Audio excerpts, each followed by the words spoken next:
Malaysia sebagai pengerusi ASEAN akan terus memperkukuh perdagangan intra-ASEAN dengan menggalakkan penggunaan sistem pembayaran QR dan pindahan tunai secara memperluas sambungan sistem pembayaran serantau.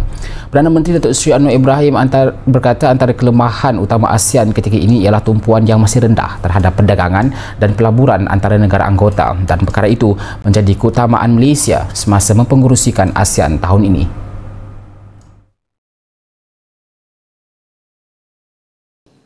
Apa langkah yang dibuat sekarang?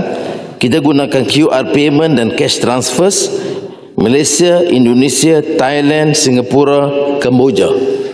Bermula 5 negara telah melaksanakan, dan dengan APEC, alhamdulillah mereka iktiraf peranan Malaysia dalam sidang ASEAN. Ramai yang menyebut hal yang demikian. Tetapi yang penting persetujuannya ialah inisiatif AI APEC.